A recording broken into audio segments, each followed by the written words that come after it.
এই ভূমণ্ডলে, এই আকাশ পাতালে যদি দ্বিতীয় কোনো খোদা বা প্রতিপালক থাকতেন, তাহলে লণ্ডভণ্ড অবস্থা বা ফাসাদ তৈরি হতো। যেমন সূর্য উঠে পূর্ব দিকে, আর একজন যদি থাকতেন, তিনি বললেন আমার শক্তি বেশি, এটা দক্ষিণে উঠবে, পশ্চিম দিকে অস্তমিত হবে না, অস্তমিত হবে দক্ষিণ দিকে, এটা ফাসাদ হতো না? হতো না। এই বৃষ্টি, এটা বিজ্ঞানের অবদান নয়, এটা আল্লাহর ইচ্ছা এবং তার অবদান। কোরআন মাজিদে সব বিস্তারিত আছে, আমি এদিকে যাব না। সমস্ত প্রশংসা আল্লাহ। যত বেশি আল্লাহর প্রশংসা করবেন, আপনার দোয়া তত কবুল হবে। দোয়া করতে উঠি, আল্লাহ আমার ব্যবসাটা ভালো করে দাও, 1 বিঘেকে 4 বিঘে করে দাও, হ্যাঁ, খড়ি বাড়িতে যদি দোকান করে দাও, হাত তুলি ফর্দ শুরু করে দিলে, ফর্দটা পরে হবে, আগে আল্লাহ রাব্বুল আলামিনের প্রশংসা। যত বেশি বেশি প্রশংসা করবেন, পরওয়ারদিগার আলাম আপনার প্রতি সন্তুষ্ট। 7 জমিন, 7টি আসমান আল্লাহ সৃষ্টি। বল দেখেছেন, ছোট বা বড়? বলটা ছুড়ে দিলে নিচে নেমে আসে। এই পৃথিবীটা প্রায় বলের আকৃতি, একটা গোলাকার পৃথিবী ঝুলে আছে।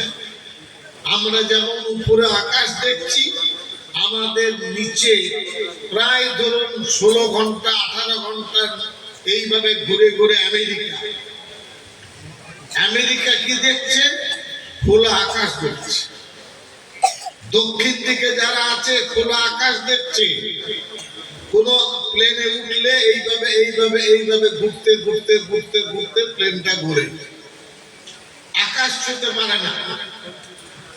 তো এটা আল্লাহর কুদরত ছাড়া কি সম্ভব?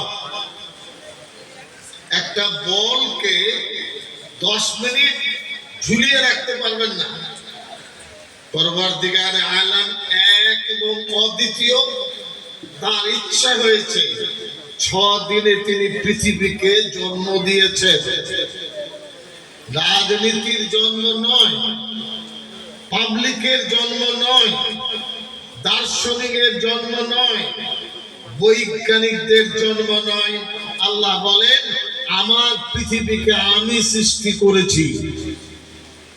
এটাকে বারবার স্বীকার করবে। 7টি জমিন, 1টি জমিনে আমরা আছি, 6টি জমিন আমরা দেখিনি, কিন্তু আছে। দেখবার চোখ নেই, বিবেককে আল্লাহ সীমিত করে দিয়েছে। একইভাবে প্রথম আসমান, দ্বিতীয় আসমান, এমনি করে করে 7টি আসমান। একটি আসমান থেকে আরেকটি আসমান গগন ভেদ করলে 500 বছর সময় লাগে। তাহলে 7টাতে কত? 3500, 3500 বছর সময় লাগে। নবীজি সাল্লাল্লাহু আলাইহি সাল্লাম সশরীরে যখন আসমান গিয়েছিলেন, একেবারে 7 আসমান ভেদ করে প্রতিটি আসমানের দারোগা, কেয়ারটেকার জিবরাইলকে জিজ্ঞাসা করেছিলেন, আপনাকে তো চিনি, ইনি কে? সাইয়্যিদানা মুহাম্মদ সাল্লাল্লাহু আলাইহি সাল্লাম, আমাদের প্রিয় নবী। জিবরাইল বললেন, আল্লাহর দাওয়াতে উনি উপরে যাচ্ছেন। ফেরেশতারা খুলে দিয়েছেন তার দরজা। এই আসমান ভেঙে পড়ে না।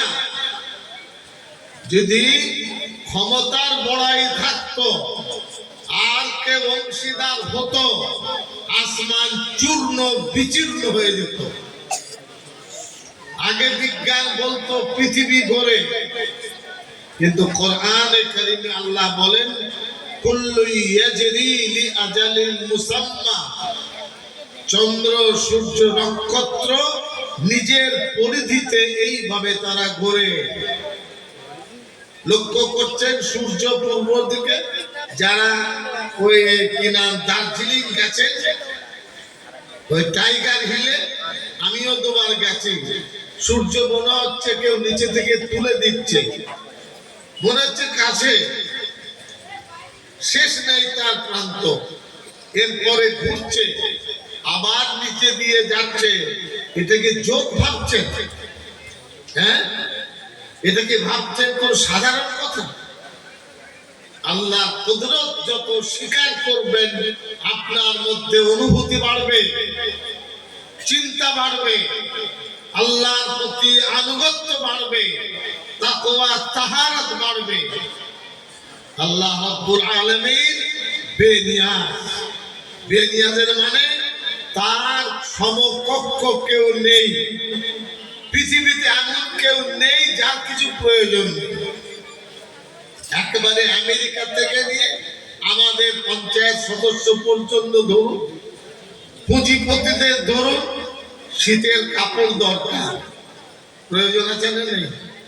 3 বেলা খেতে হবে, অসুস্থ হলে চিকিৎসা হবে, রাত্রিবেলায় আরামের জন্য ঘর, কিটা প্রয়োজন নেই? আল্লাহ বলেন আল্লাহুস সামাদ, আমি একা, আমার কিছু প্রয়োজন নেই, যত প্রয়োজন আছে তোদের আছে, আমার তোমাদের। আল্লাহ রাব্বুল আলামিন এই পৃথিবীকে, এরপরে জান্নাত জাহান্নামকে সৃষ্টি করেছেন। দয়ার নবী সাইয়্যিদানা মুহাম্মদ, সকলে বলবেন সাল্লাল্লাহু আলাইহি ওয়াসাল্লাম, সচক্ষে জান্নাত জাহান্নাম দেখেছেন, আরশ কুরসি দেখেছেন। জিবরাইল আমিন সপ্ত আসমান ভেদ করে আটকে গেছেন এক জায়গায়, এসে নবীজিকে বলছেন এর উপরে যাওয়ার ক্ষমতা আমার নেই, আপনিই যেতে পারবেন। নবীজি সাল্লাল্লাহু আলাইহি ওয়াসাল্লাম দেখেছেন ওই আপনার সোনার প্রজাপতি গাছ দেখেছেন, ওই কলম লিখছেন ফেরেশতারা, ভাগ্য আল্লাহর হুকুম, খস খস খস করে কলমের আওয়াজ সব সকালে শুনেছে। এগুলো ওলামাদের জিজ্ঞাসা করলে এই কুদরতের কথা আপনাদের বলবে। আমি এত বলার উদ্দেশ্য, আল্লাহর কুদরতের পক্ষে বেশি ওয়াজ হতে হবে। ভুলে গেছে মানুষ, ভাবছে আমার শক্তি, তুমি কে, আমি কে, আমার কি ক্ষমতা? এই কারণে আল্লাহর কুদরত খুব বেশি করে স্মরণ করো।